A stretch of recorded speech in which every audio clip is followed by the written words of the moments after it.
political institution or structure that is going to undertake that policy. So the likelihood that the policy, the human factor, the human sentiment, the human bias will come into it, so that once the policy is better, there are going to be winners and there are going to be losers. This is the real world situation of social affairs, social political affairs. So when the result is, when the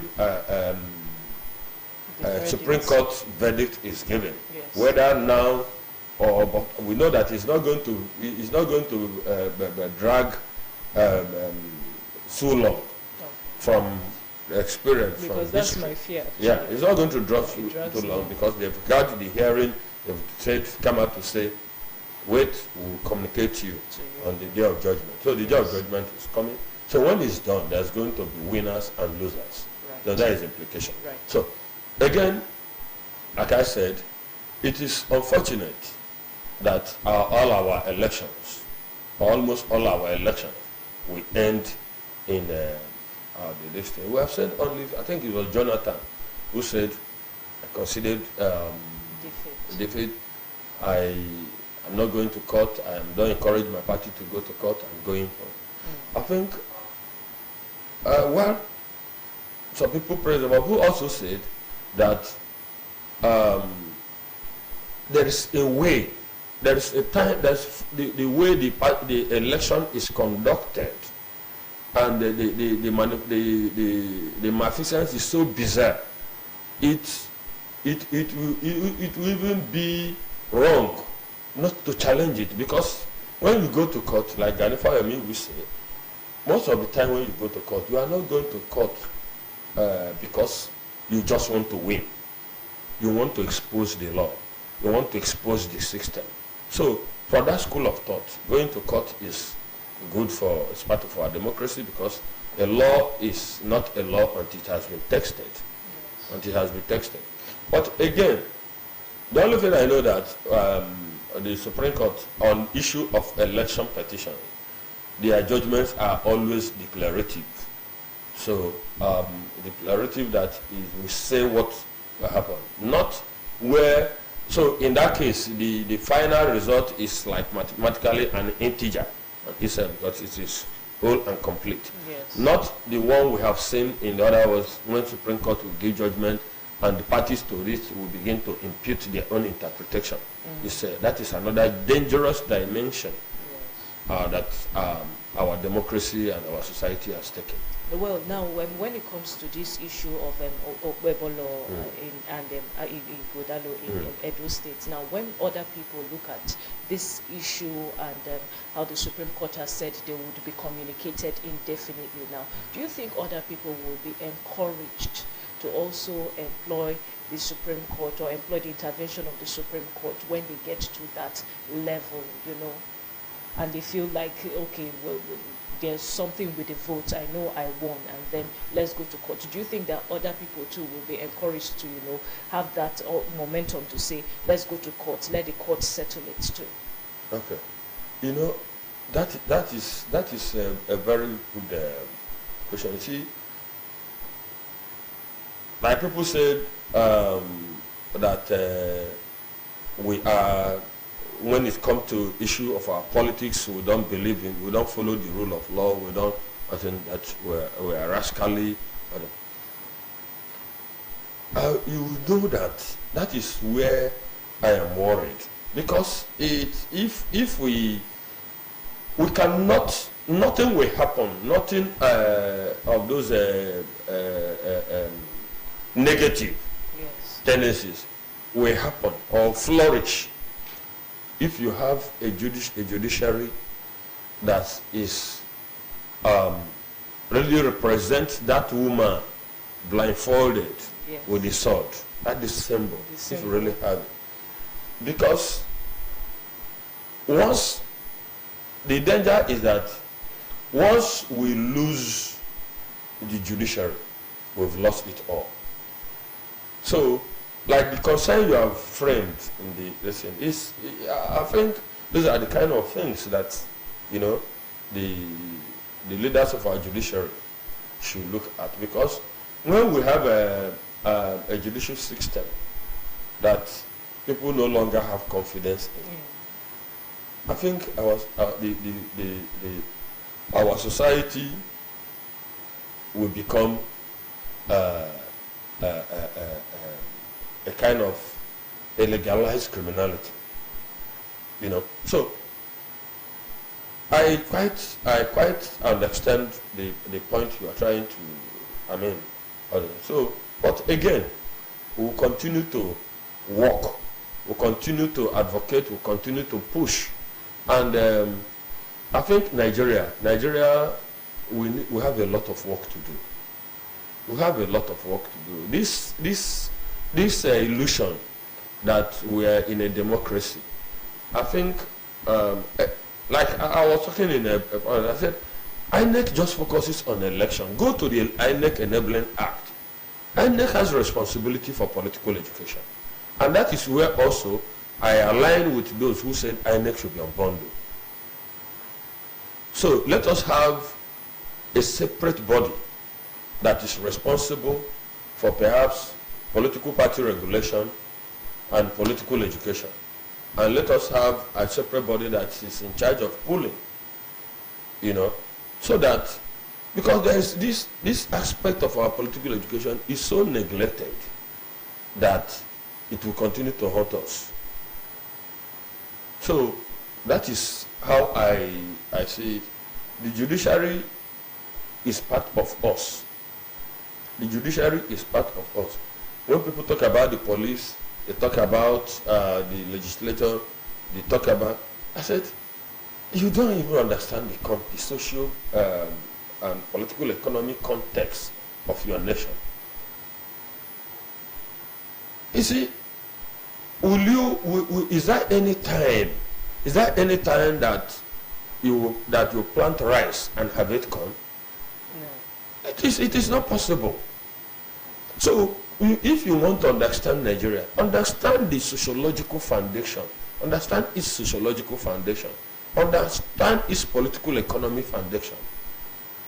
That is, when you understand it, then when you are seeing what's happening in Nigeria, it look like you are watching a documentary. Right. Look like you are watching a documentary.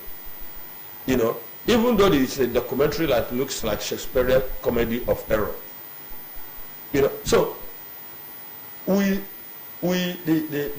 have not commenced. We have not really deliberately commenced the project of nation building. We have not really. People are still scrambling to get a share of the big pie that is the Nigerian state. That is what we're doing. So, like I said, it is a journey. Maybe we'll get that. This is what I'm saying now. It will come to a point because Pep, if you are invited to an event in Uyo, yes, and you don't know Uyo, you didn't even bother to check your coordinate, you didn't Google this thing, and you head towards Onitsha. And getting to Umuahia was when you realized that you were on the opposite, you have gone far in the opposite direction.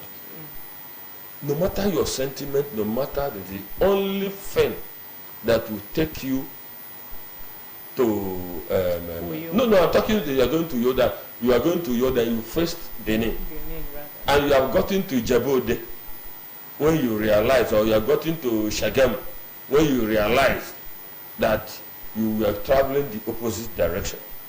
No matter your sentiment, no matter your pain, that the only thing that will take you to Yo is that you are going to turn back. Yes. They are going to turn back. So that is what is going to happen to us in Nigeria.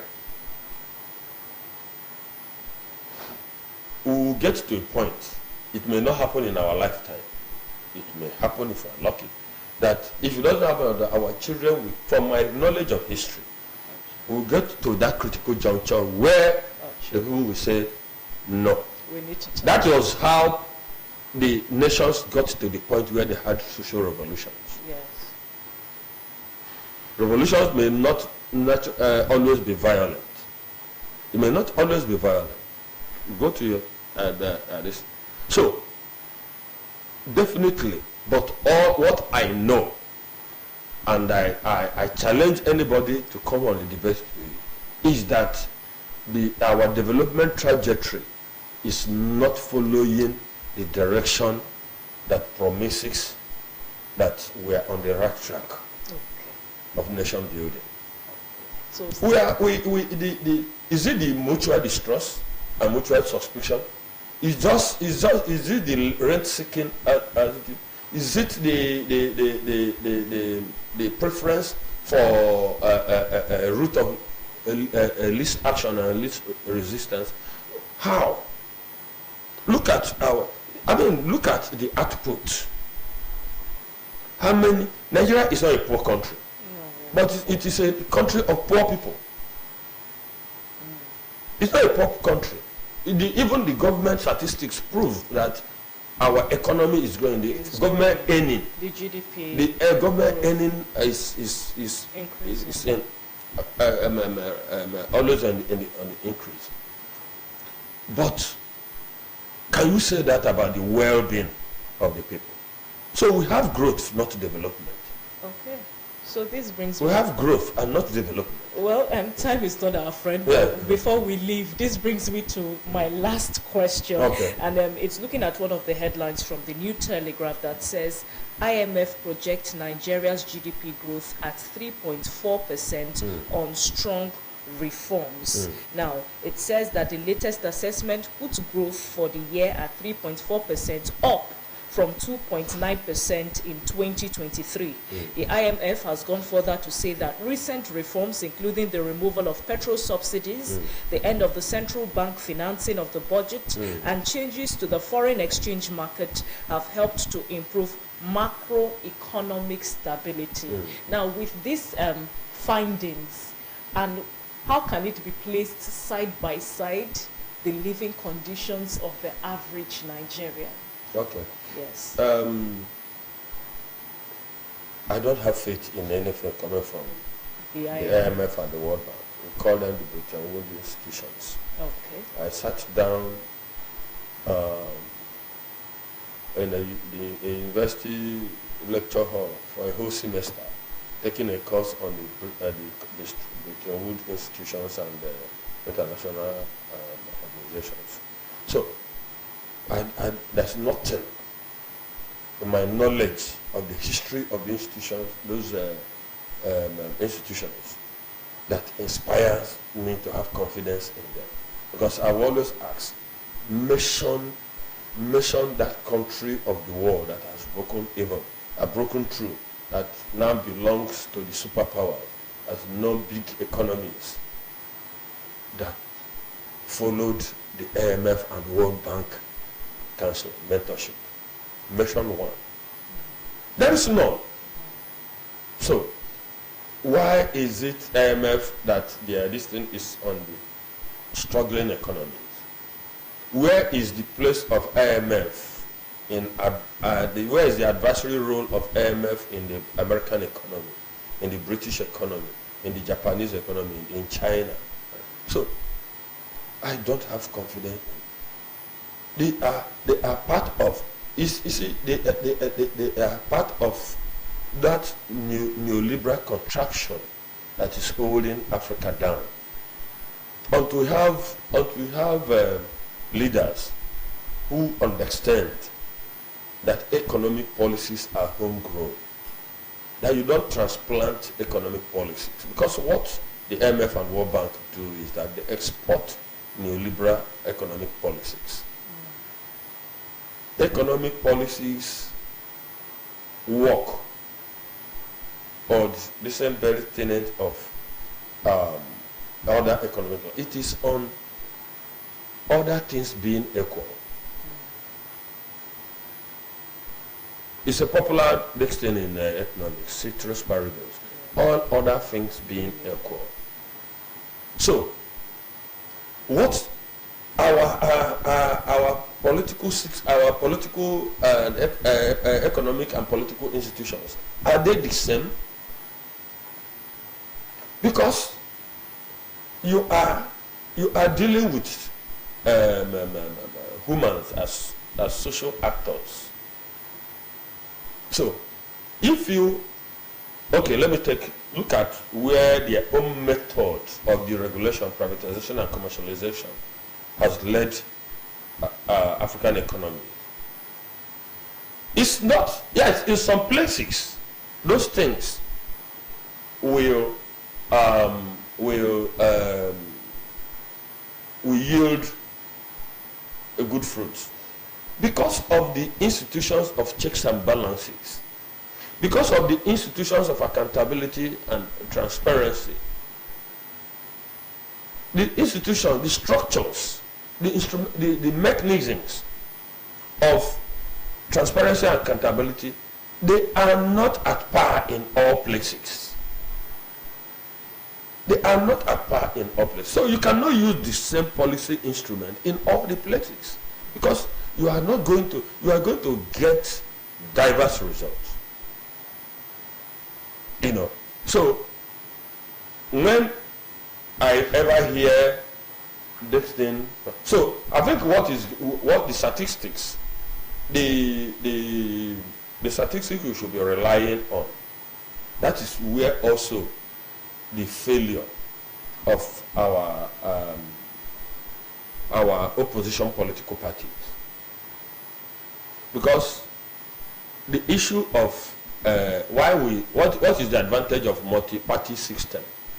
The advantage of multi-party system is create alternatives. To create alternatives, you know, that duality. That is, so that duality means that there's an alternative. Yes. So, if you go to like to America, you see Canada or some of these places. The political parties, they have their institutes. They have their institutes. For every sector of the economy, there is a department. And that is how they come about the concept of shadowing. They are shadowing the government. There are people who study, there are technocrats, experts in every field, doing research, coming out, you know, with pathways to issues, societal problems. Go to any of our political parties, go to any of them, whether you will see their secretariat, whether you see anything called their library or research section. There is no. Our political party offices are upbeat when they are selling nomination forms. Tell me the political party in Nigeria, even the ruling party today, that has a well-funded research, political economy research center. None. Because that is where all these statistics and all these things will submit to be coming out. Not from an external imperialistic bodies. If you read our Professor Claude Aki, go and read his book, Social Science as Imperialism. He will give you a background to what I'm saying about the neoliberal policies, all those imported and transplanted economic policies. Well, so I don't have faith in IMF and World Bank. That is my thing. But in your words, we will get there. Maybe not in our lifetime, in the lifetime of our children, we will get there. Well, it's on this note that we'll draw the curtain on today's edition of the newspaper analysis right here with Mr. Bonny Akeze. Thank you so much. Thank you very much. Thank you so much. We would have loved to keep you here, but you know, time There's is always another day. Exactly. Thank you so much for doing justice to Thank the issues we brought to the fore. Thank All you. right, you're still on to Thursday's edition of Morning Ride. Up next is our interview segment. Do stay.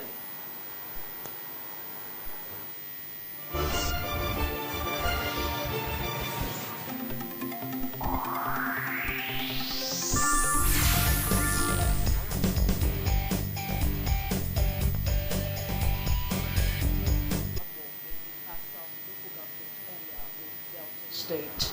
He brings with him a legacy of service that spans both the classroom and the pulpit. He is a doctor of family counseling and a respected lecturer in the Department of Guidance and Counseling at Nnamdi Azikiwe University, Awka, where he continues to shape young minds and guide futures. He is also the founder and general overseer of the Perfect Love Outreach Ministry in Iseluku, a faith-based movement rooted in love, healing, and empowerment. Beyond the lecture halls and the ministry, Dr. Lucky is a prolific writer, best known for his compelling novel, The Agonies of Rita, a work of fiction that resonates so deeply it is now officially used in junior secondary schools across Delta State. With a rare blend of academic brilliance, moral depth, and practical community insight, Dr. Oben Onyisi Lucky joins us this morning to shed light on a most timely subject, the role of education in protecting Nigeria's democracy.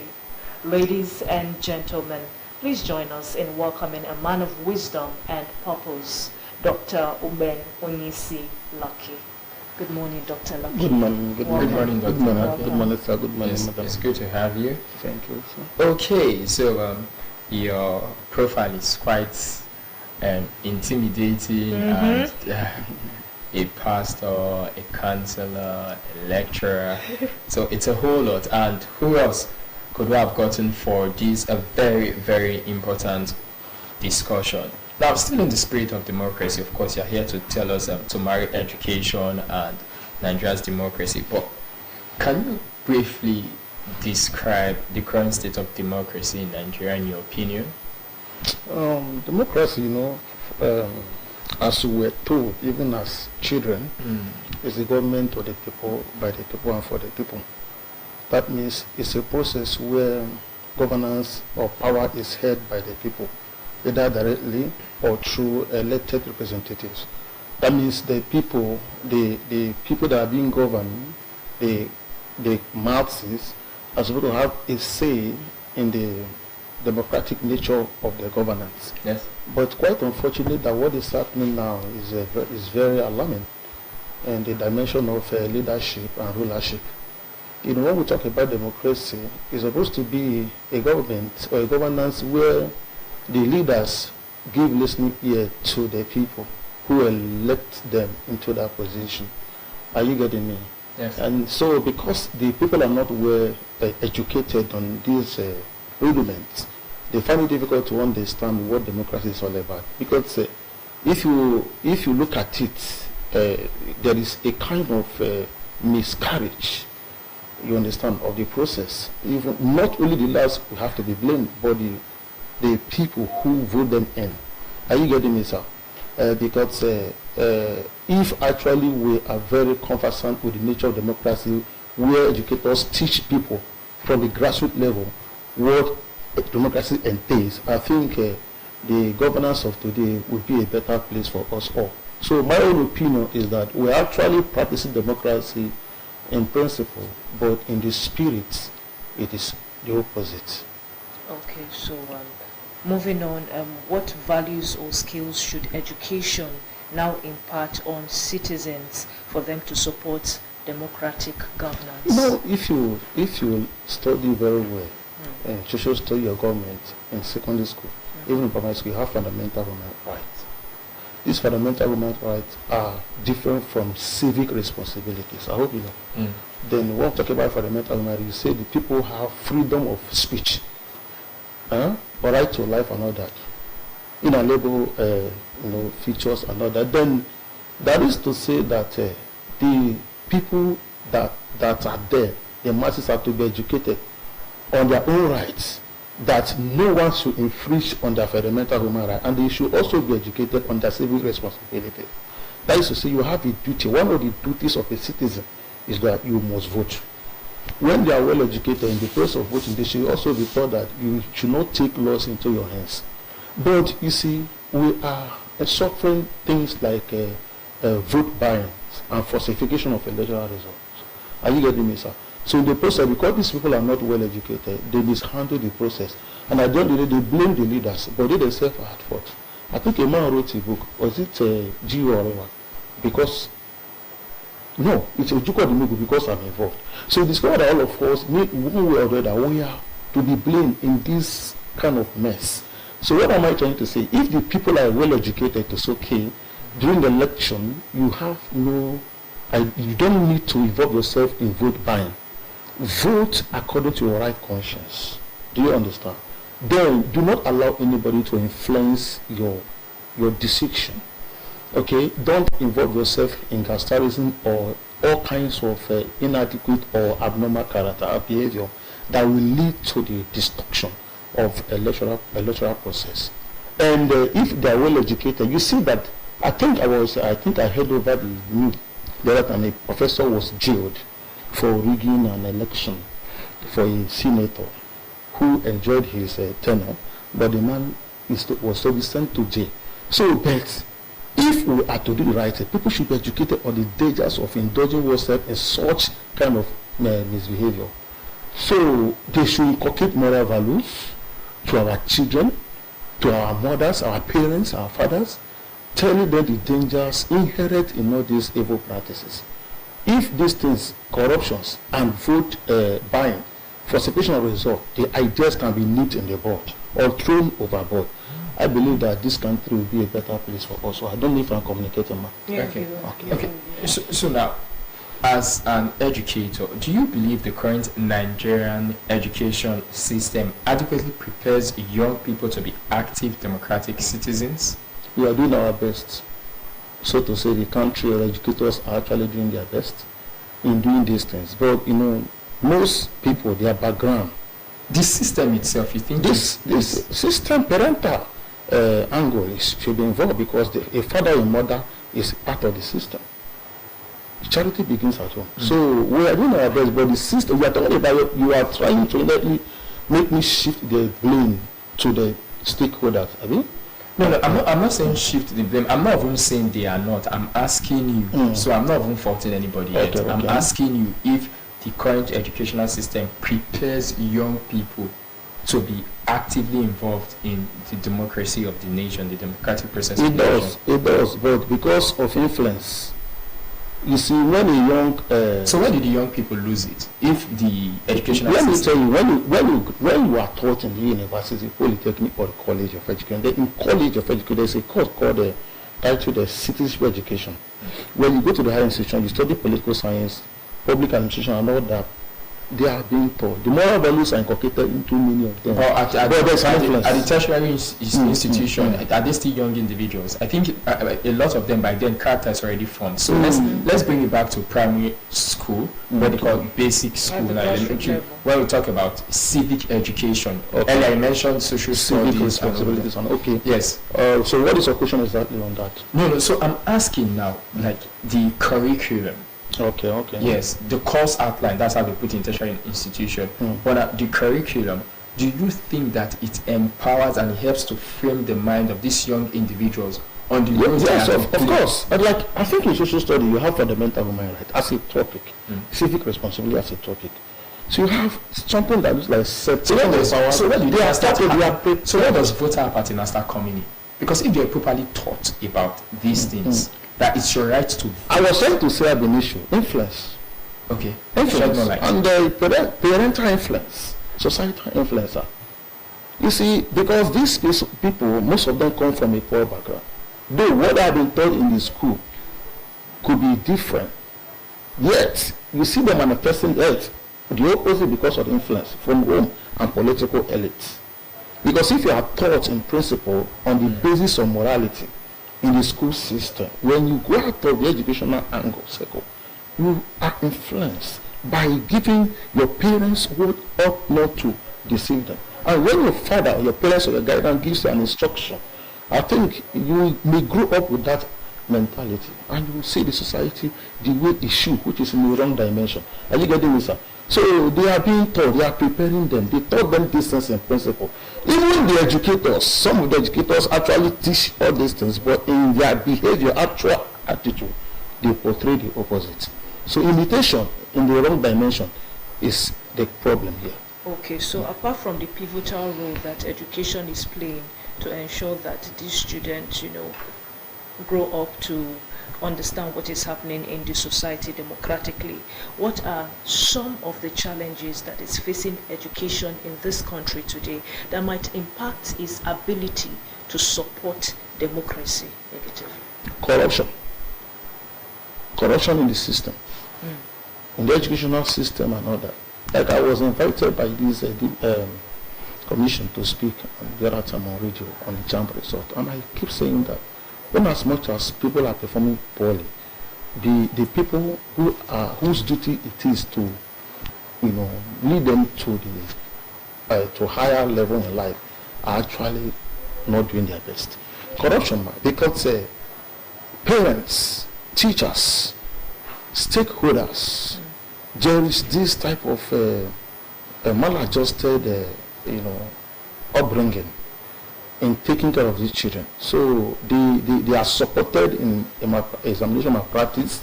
They are supported in those areas of activities. They learn the bad things, and they grow up with such emotion. And before you know, they start rigging the election in the future. So what they are being told is that you can manipulate your way. These days, parents can lobby teachers to enlist their children in a competition that will be taking place outside the state, and which the child actually may not have merited. So the child is aware of this problem, and when he grows up with that mentality, he begins to feel that everything is normal. He is going to be involved in the rigging of election, and when any election is rigged, democracy is aborted. Yes, we understand. We talk about them. I think the senator was speaking from Ainoka this thing yesterday, talking about this democracy. The people are hungry and all that. I see reason with that, because you cannot tell me that we should celebrate democracy every year when the purpose of that is being thwarted or defeated. We understand that if election is rigged and we voted for you, and at the end of the day, it is not what we in order is what we are getting. There is already a discouragement. So there's a problem, sir, because these people are actually misfiring in these areas, and the parents cannot be divorced from this problem. Teachers, the society, the stakeholders, and all that, who quite understood they are being taught, but there's an influence. So, in summary, everybody has a role to play. Yeah. Yes. So now, can teachers and educational institutions be empowered to promote democratic values and civic responsibilities? Encouragement or reward. There is what is called carrot principle. Carrot principle, a process where an employer motivates the employee through some incentives. You encourage them, you can increase their pay and do some other things, empowerment and all that. And you also encourage the students through this behavioral contract or token economy to make sure they cooperate with the teachers. And when the environment is conducive for their educational activities to go on well, I think there will be an enhancement. People will be happy to conduct the election. And when we are happy to do, most of these electoral workers, apart from INEC, most of them officers, officers, professors and teachers, civil servants. So when the teacher who is not being paid well is called to do that, and you give him 1 million, what will he do? He should say no. Why will he say no? When you don't have money to feed your children, when your salary, I say, well, he will say no because by God's grace. Or let us face the truth, because if they are being paid, why is it that Nigeria Police Force is being paid well? Because of the risk involved in the job. They are being paid well because of the risk involved in the job. But teachers, these people molding character are suffering. What is 70,000, 110,000 for a teacher that has family? And you want you to go and conduct your election. Why wouldn't you massacre everything? So you see, we are in a quagmire. It's only God that will deliver the nation. Okay, so what role can education play in addressing these anomalies we are experiencing, like election malpractices, corruption, political instability in the country? Sanity, discipline, principle of sanity. On the part of the educators. Educators. Okay. You just do your best and leave the rest for God. Just try and just make sure you show a good example. Do your best so that at the end of the day, teachers, their rewards are in heaven. You people said their rewards are in heaven. Are you? No, I'm not part of. I'm not part of. So I actually believe that teachers should be rewarded. after suffering everything, maybe at the end, you are not even sure if a teacher will make heaven. That's the point. And the government keep deceiving us that their reward is in heaven. So let's slightly move away from teachers into the informal education sector. So what role can informal education, such as the media, religious groups, NGOs, play in complementing formal education in strengthening Nigeria's democracy? We talk about formal education.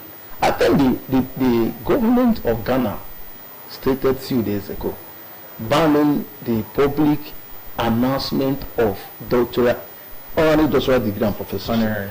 I was very glad about that because, if you go to Agbo, my place, I think there's a place called Convent to some other places. People now back their doctoral degree in theology. 6 months, 1 year. I'm not against it, no problem. And they end this. And so because they have gotten that kind of recognition, they try to make everyone believe, some of them, not all of them, sir, that it is not by the other way. So we, or the clergymen, should inculcate this standard to these our young people, because church is another agent of socialization. Yes. Church, the family, the school, and the society. So they go to school and then the family teaches them, the society inculcates some more value. Then when they come to church, the church should make it as a sound note that go to school, acquire knowledge, skills that will help you in life. As a pastor, I think I have NCE. I have NCE in English. I have first degree in English language, masters in guidance and counseling, PhD in family counseling. As a pastor, a general overseer, I saw him when I was going through those processes. So I encourage my members to also follow suit and learn, acquire skill. Everything is not about who school help, school has come, and teach them. They teach the educator, the clergymen should inculcate these moral values. Are you getting this? Yes. So what policies or initiatives can be implemented to help to ensure that education supports democratic development in this country? Policy. Yes. I think the first of all is to eliminate policy somersault and administrative miscarriages. What are policy somersault? There are some policies that are fluctuating. You state something here, you do another thing, and you appoint somebody as a director who is a square peg in a round hole. Do you understand? When they anchor on making those things work normally, everything will be okay, ma. We first of all start it with ourselves. They should make to the board. Policy somersault and administrative, miscarriages. Okay, so you are a writer. You are going of Aneta. Yes, and I know it's being used in junior secondary. Yes, so it's been devastated. Can you quickly summarize, tell us what this thing? I really appreciate the government of this. The governor actually gave that is encouraged, influenced the publication of this novel. Interesting. Wow. When Senator Dr. Kowa was in power, it was the government of that state that actually sponsored the publication of this novel. I didn't spend a dime. And after that, the Commission of Basic and Secondary Education, I think I have the PO, Mr. Bruno, who is also a SSA to the governor on youth mobilization, give his own impact. And the CRC, a branch in the Ministry of Education, was also instructed to look at the book. They found it worthy and recommended it. It's a book that is filled with emotions, betrayals. You see, the agonies of Aneta, these girls suffered a lot, even in higher institutions. And the story is something that everybody must read. That will not permit me to start telling you. Just summarize. But to show you how corrupt this nation is, some private schools in Delta State are refusing to, most of them are refusing to honor this book. What the commissioner say use? Because they don't want to go, they don't look at it's fine, the money is expensive now, this and that. They will just throw it away. Reading all those,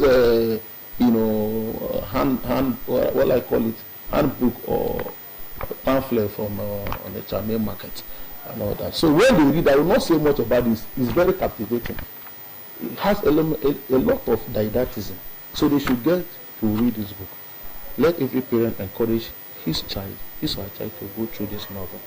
They can call me, they can come to me at that place and demand for me. Go to the bookshop, take my number from the Ministry of Education, ERC, CIEs in Anocha North, and other places, bookshop like by his tribe bookshop in Nagbo, Solid Foundation, Complete Secondary School in Seluku, and all that.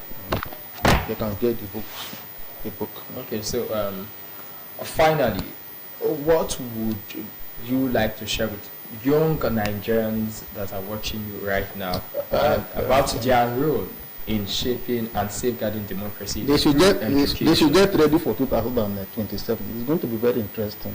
I think I pray to God and I would to God that all of us be kept alive. You know, with that aspiration, anticipating that positive arrival, we should also have that faith that all will be well. So I'm encouraging them to take a bold step. Let them reject anything that looks like bribe. Focus and face the truth. Don't be influenced. If they give you 1 million, say no. I think one immigration officer was offered 10 million naira, but he rejected it. So people should follow such examples and don't be a political talk anywhere. Make sure their children, all those politicians, most of their children are in overseas. Are you getting it?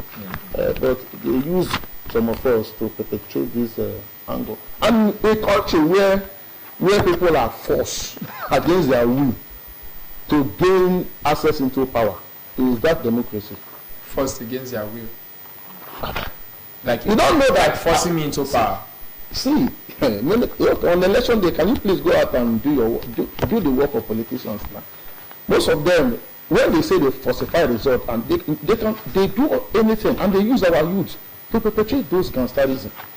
So they should say no in 2027. Let us cast our we just pray our vote will count in Jesus' name. So you don't believe that your vote counts? It will pray. I believe. I say we pray it will count in Jesus' name. Let it count. Let it count. Because one thing that frustrates the ambition of the youth is that after everything they feel frustrated. That what they order for is not what they get. Are you getting it? So, but we pray, let our vote count. Let the youth not be discouraged. Get ready for a new Nigeria in 2027. All right, thank you very much, Dr. Ogbenloki, counselor, educator, clergyman. Thank you so much. But for that clergyman, I have a question for that clergy aspect before you go. Now, what do you think about discussing politics in church when we see a clergyman putting forth a candidate or talking about a particular No, you can discuss politics in church, but you don't have a preferred candidate in church. Just like a king of a community. Okay. You don't say vote for this one. A king is a father to everybody. Just like a pastor. It's not as if it's only the ones coming to your church as your member. There are some. Jesus said in the scripture that there are sheep who belong to me that are not yet here. I will go out and bring them to join us in the sheepfold. I know my sheep know me. So it's not as if those you are seeing now will remain your member forever. There are people outside your church. You will work against them. It will bastardize the body of Christ. So you don't have a preferred candidate, but encourage them. As a pastor, you're a member of APC on your pulpit. When you are in the pulpit, you're a member of APC, you're a member of PDP, you're a member of Labour and every other party. I don't know the one they are trying to bring in again. But when you come out from the pulpit, you can go and practice your political affiliation and encourage and all that. But in the pulpit as a father, you can talk about politics, encourage your members to go and vote. If a week to election, start talking about it. Even 3 months to election, go and cast your vote. Let us elect. It is good to speak about voting, but don't tell them who to vote for. Right. I don't belong to. I don't want to tell you whether I'm a partisan or not. I'm not a partisan politician. Okay. A partisan politician is somebody who is a full-time politician. So before I put myself into some trouble. So, but we encourage people when we enter into our room, we tell our family members, vote for so person. But in an open place like church, we have no right to tell anybody to vote for anybody. All right. Pepetra, before we go, we're signing off. Yeah. We're signing off. Oh, before we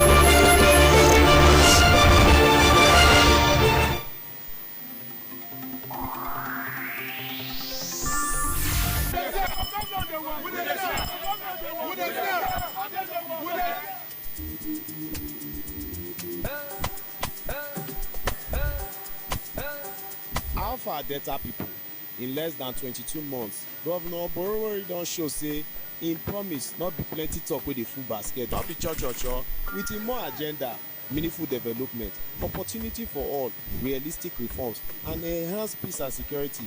Progress don burst out everywhere.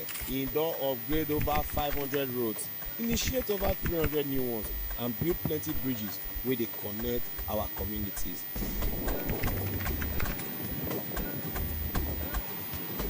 Every day when I dey reach here, my spirit dey jump, my morale dey high because this bridge never tell for worship. This sheriff talk so Julius Berger is the high. Sheriff, yes. For education, over 3,000 teachers and support staff don join and schools don dey get better shine. I really want to say the government have done a good job providing us with these new buildings because we lack lecture or we are grateful to the government. For the health sector, 1 billion naira, you dey hear wetin I dey talk?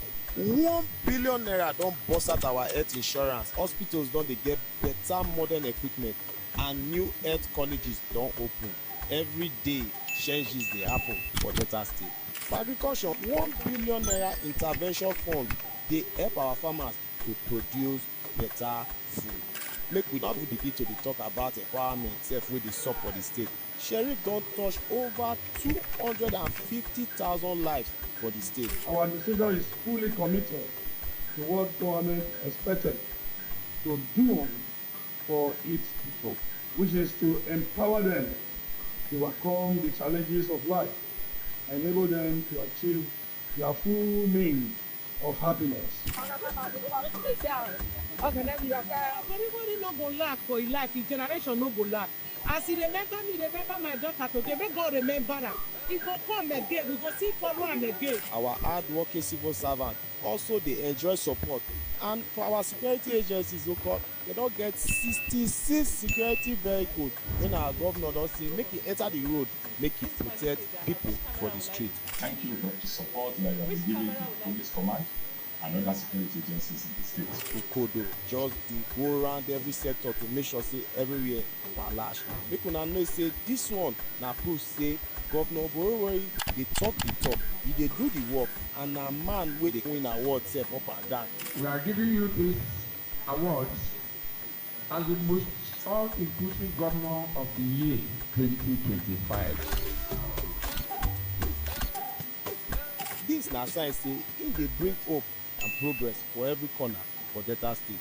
Make we join hand celebrate our leader wey truly dey make Delta State dey shine.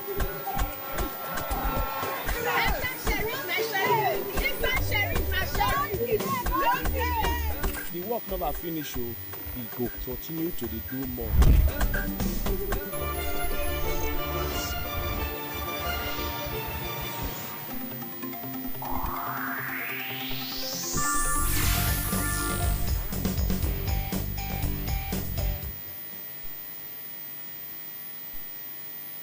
Well, I trust you had an amazing time watching that interview with Dr. Lucky on the role of education in protecting Nigeria's democracy. We all have roles to play. Everyone has roles to play in ensuring that the democracy of the country is protected. Yes, this has to do with knowledge and, of course, practical solutions to problems in the society. Well, it's on this note that we are drawing the curtains on today's edition of Morning Ride. Yes, on behalf of the supervising producer, Nemi Bofa Ozibo, the producer, Vivian Nkechika, the production director, Alex Afodo, and Ekanem Etem, the cameraman, Eunice Owotu, and the man at the IT unit, Randy Anibo. Thank you so much for being part of today's edition of Morning Ride. My name is Perpetua Iwoba. Do well to join us again tomorrow, being Friday, bright and early. Good morning and goodbye.